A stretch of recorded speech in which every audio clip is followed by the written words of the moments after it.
Ինչպես նաև նախկին զբաղեցրած պաշտոններին, այնուամենայնիվ դրանց համակցությունը դեռևս դատաքննության սրույթում չեն կարող բավական բավարար չափով երաշխիքներ դիտարկվել խափանմիջոցի փոփոխության հարցի քննարկման համատեքստում։ Դատարանն արձանագրում է, որ 2025 թվականի հուլիսի 30, եթե չեմ սխալվում, Սահմանադրական դատարանի կողմից կայացված որոշման համատեքստում դատարանը որպես որոշ իրականացնող մարմին պետք է անդրադառնա նաև դրսևորած պատշաճանասիրությանը, այսինքն քրեական դատարանության համապատասխան լուծվածների Սահմանադրականության համապատասխանության հարցի քննության շրջանակներում Սահմանադրական դատարանը մատնանշել է, որ դատարանը որպես որոշ իրականացնող մարմին պետք է գործի ողջամիտ քննության համատեքստում պատշաճ ուշադրություն դարձնի նաև անհրաժեշտ ճանասիրության պահպանմանը։ Իսկ դատարանի կողմից անհրաժեշտ ճանասիրության դրսևորումը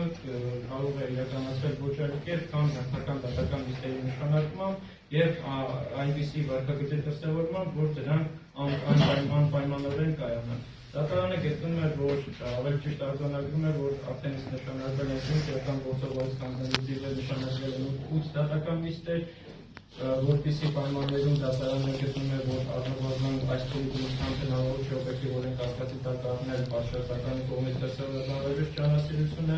ինչպես նաև դատարանը նկատում է, որ Սահմանադրական դատարանի մատնանշված որոշմամբ Սահմանադրական դատարանը ուղղակիորեն նշել է, որ դատարանը պատշաճ ճանասիրության շրջանակներում պետք է ձեռնարկվի այնպիսի միջոցառումներ, որոնք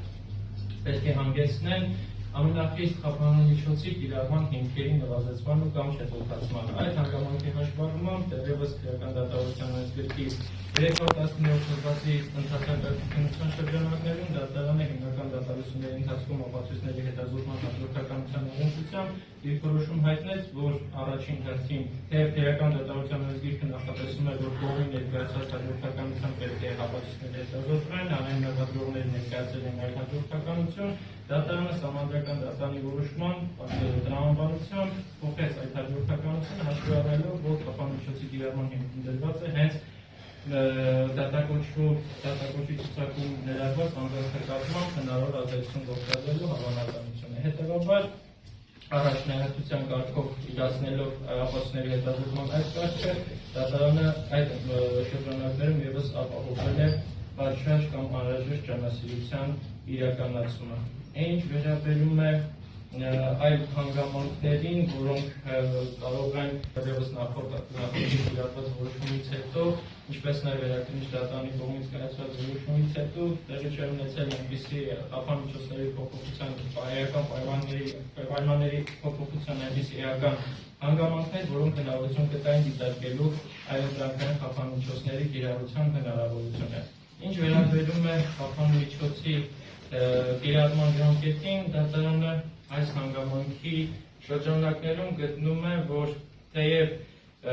դատակոչի ցուցակում ընդգրկված են բազմաթիվ անձինք, շուրջ 1/12 ավելի անձինք, այնուամենայնիվ դատարանը չդիտարկելով կամ չխորանալով վերջիններիս հայտնած տեղեկությունների բովանդակությանը, որպեսզի հանգամանքի առնչությամբ դատարանը նախնական դատավարությունների կողմից իրավասություն չունի, այնուամենայնիվ գտնում է, որ սույն դեպքում խափանմիջոցի ժամկետը ենթակա երկարաձգման 2 ամիս ժամկետում միևնույն ժամանակ ցույց տալով, որ այդ ամիսների ընթացքում դատարանը պահպանելով դարձյալ գործընկերային հարաբերությունները, ինչպես նաև հաշվի առնելով դատավարության մասնակիցների ծանրաբեռնվածությունը, հնարավորություն կունենա այդ ամիսների ընթացքում սպառել համապատասխան անձանց հանցաքննությունների ծավալը, որը հնարավորություն կտա Պելեստին անդրադառնալու մեղադրելի նկատմամբ կիրառված խափանմիջոցի իրավաչափությանը եւ հարաբերությանը։ Ամփոփելով դատարանը գտնում է, որ կիրառված խափանմիջոցի ժամկետի ենթակա երկարաձգման արդեն կիրառված սահմանափակումների պահպանման։